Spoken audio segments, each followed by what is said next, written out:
It's not helpful for us to think about how many times does this pillar have to keep going out. It's important for us to think about loving God and becoming free.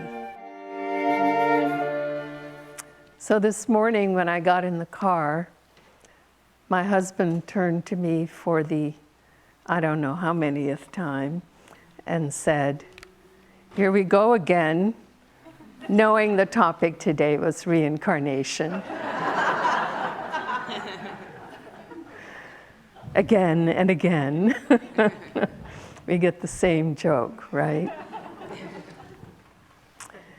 Well, it's an interesting one.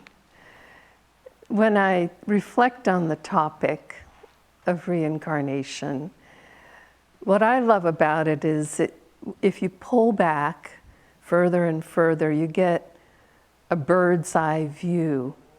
Actually, I had made some scribbled notes for my talk today, just jotted down a few thoughts, and when I looked down at it, I couldn't read my own handwriting. And I thought it said something about reincarnation is for the birds. But it is a bird's eye view that we have, and it goes together with the subject of karma, which is next week's talk, and due to some travels and absences, I'm giving that one again too. So I get to give both ends of this very central and important topic. So today I wanted to focus on reincarnation. And an image that came to my mind was one of, I think it was in the movie Apollo 13, where they get the view looking back to Earth, of Earth, the astronaut, I think it was John Glenn. No, that was another movie. Anyway, the point being, he almost went ecstatic. It was such an incredibly awe-inspiring image from that far distance looking back. And there was another one that I think Ron Howard, was that his name, made, called The Other Side of the Moon, where he interviews a lot of the living astronauts who actually, went into outer space and landed on the moon or returned. And in every case, regardless of their spiritual beliefs or lack of belief, some of them were atheistic or agnostic, they were classic scientists.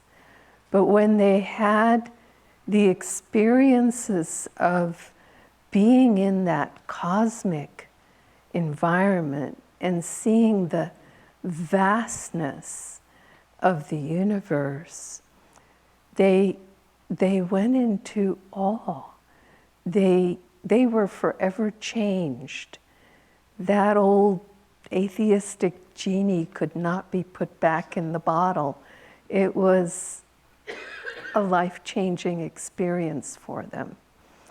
Well, it's important for us to have that perspective when we look at our lives and the rhythm of our lives and reincarnation that we're talking about this morning, because we have to look at the long rhythms of things. We can't get caught up in the immediate emotional reactions and responses that we have in life's circumstances. It's just good to have that perspective. But what happens is it takes us, and the reason it takes a long time that we come back again and again, is because we don't learn that quickly. And the illustration that always comes to my mind when I think about this, that some of you have heard, is when our babies were little, maybe 1 year old, and we had a tall wooden high chair they'd sit in, and they both did this 2 years apart. They'd get to be about 1 year old, they could stand up, they could say a few words but not really speak yet. And I'd be in the kitchen, have them in the high chair to feed them. Back then they didn't have seat belts, you couldn't strap them in. And so I would turn around to get something, and when I turned back, they're standing up in the high chair. And I'd say, please sit down, you're gonna hurt yourself. And I'd help them sit down back in it again. And then something else would happen, and I would turn around and get something, and they'd be standing up again. And I'd say, please sit down, you're gonna hurt yourself. And then I would turn around again, and they would fall down, which for them was like 3 or 4 times their height. They would start crying and wailing and screaming, and I'd soothe them, put them back in the high chair, thinking that's not going to happen again because now they know how much it hurts. And I'd turn around, and they'd be standing up in the high chair again. And I swear, this might be an exaggeration, but it felt like 1,500 times that would happen. And of course, if we introspect, we realize that's what we do. Again and again and again, we keep hurting ourselves or getting hurt in different circumstances in life. And it takes a long, long time to learn the lesson. Yogananda, whose teachings we practice here, would give the illustration of a really large lake.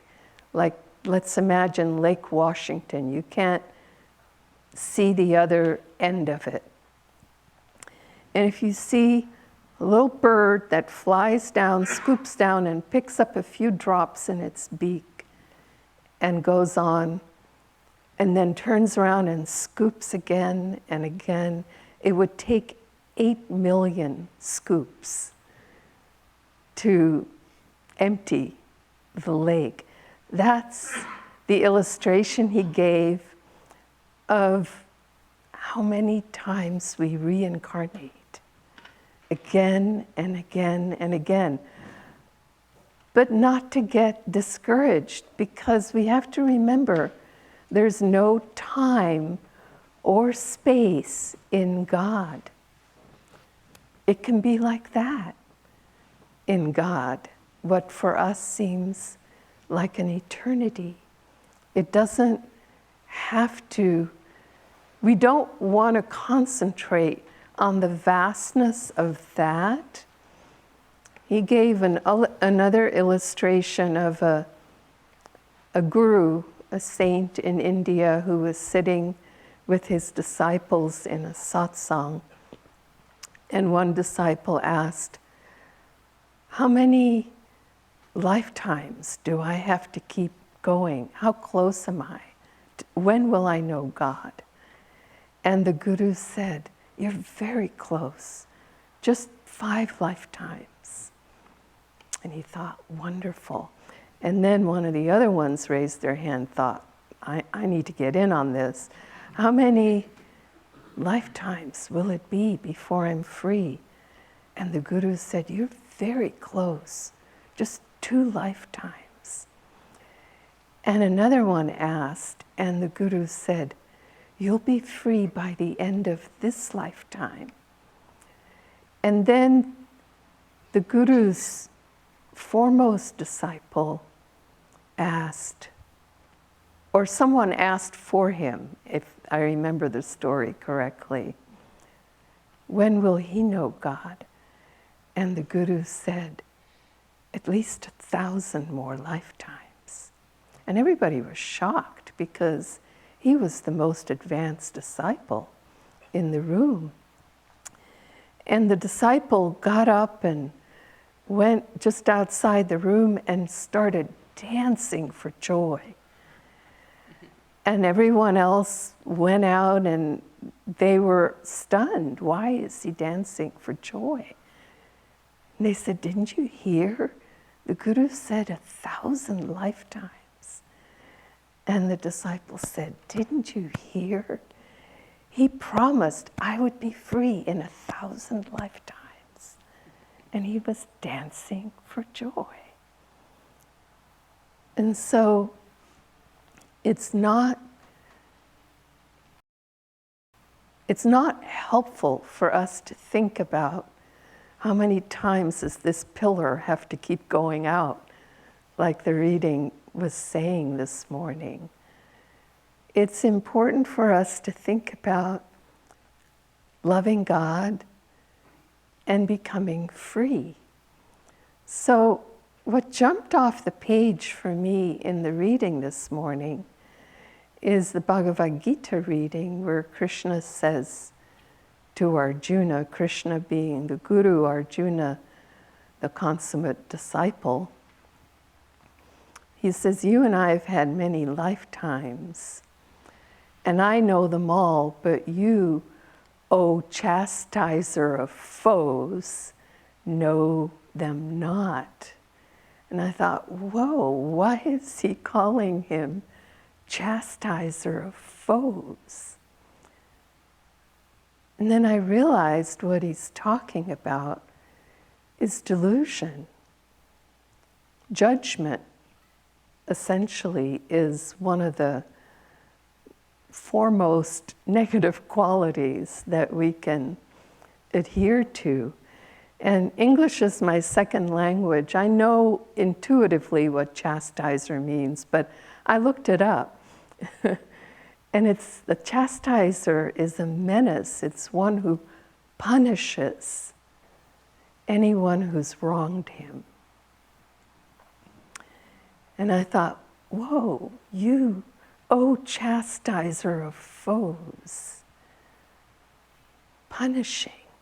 That's an incredible symbol of the delusion that we fall into, and that we all fall into, whether in this life or prior lives or future lives. We've all been everything. Yogananda explains that the reason reincarnation doesn't afford us actually knowing our prior lives is that because if we did, we'd be discouraged. Because we've been everything, we've done everything, including every mistake that can be made, because that's how we learn. We have to fall out of the high chair many times before we finally learn. And so Yogananda, for instance, when he was 27, he came to America, dark-skinned, long dark hair in the 1920s. And he went and barnstormed the nation, gave talks all around the country. But when he went once to Florida, into the South, he was actually run out of town by the sheriff. They were so horrified by what he represented to them, besides the bigotry of the fact that he was dark-skinned. He also was attracting people to his lectures and sort of away from the fundamental churches that were there at the time. And they ran him out of town, and it was disturbing on one level to Yogananda, but he didn't roll over. He stood up for what was right and spoke up, but then he also realized this wasn't the battle of the moment. And so he didn't enter into it. And Christ, he what do you call it? Kicked the money changers off the temple grounds, right? With force, with vigor, with intensity, but not with hatred, not with judgment. Simply speaking up for truth and needing in that moment to stand up for it. That's a very delicate balance, and we're all learning it at all times. To stand up for what is right, to be loyal, as the reading said this morning, to persevere for what is true, and yet not with anger. And that's something to just keep working on and keep practicing, all of us. We sort of have to do it. Why is it important? Because when we do it with judgment or with anger or any of the negative qualities, we're creating karma. And we create more karma, and the pendulum keeps swinging. It has to swing, right? We know that it's going to just keep swinging back and forth. And we want to get to that place of stillness, genuine stillness, which comes with a loving heart, with a full heart. It cannot come with any of those negative emotions. And so finding that delicate balance is really what we keep doing again and again. I was thinking about a friend of ours. This is some 40 years ago or more. She was a very beautiful young woman, and she was staying in a room at our home. And one day she woke up and she was warts from head to toe. Just hundreds, out of nowhere. And she didn't know what hit her, and she went to all kinds of doctors and healers, and nothing worked. No one could figure it out. And then someone said to her, every morning when you first wake up, go out in the backyard and feed the birds. And she was pretty desperate, so she thought, okay, I'll try this. She went out every morning to feed the birds, and within a few days, all the warts were gone. So it's interesting, and the reason I bring up that example is we tend to be linear thinkers. I did this, so I have to do that. I was unkind to this person, so I need to, But the spiritual life, the inner life, is not linear. And so the healing will come. The healing can come through Kriya Yoga practice for those who are practicing. But it's more than that. In daily life, the healing comes through apologizing. Even if we're not sure if we are wrong or not, we might be wrong. It doesn't matter if we're wrong. We can be kind and gracious and offer our good thoughts to a person who we may have hurt in some manner. We can.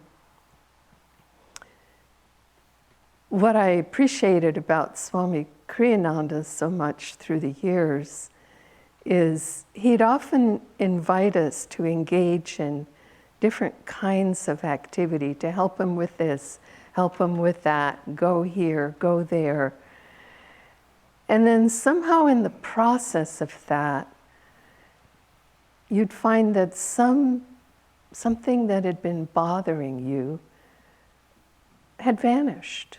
You'd reflect in meditation, it was gone. Somehow the karma came into balance. It doesn't happen in the way we move parts on pieces on a chessboard. That's not how God works. It happens in ways that end up freeing us if we listen, if we're open, and we stay in attunement with it. Really, each breath starts a new moment for us. Sri Yukteswar, I'm just going to paraphrase it, Yogananda's guru. He said, forget the past. We all have dark experiences. We've done bad things in the past, but everything will improve if we begin our spiritual practice now. In every moment that we begin our practice, how many people tell me I lapsed in my meditation practice? I haven't been able to meditate for several years. It doesn't matter, start now. Whatever it is, acts of kindness, start now. In each moment that we begin, it's like a new life. It's like a new incarnation. And we will experience our freedom. Joy to you.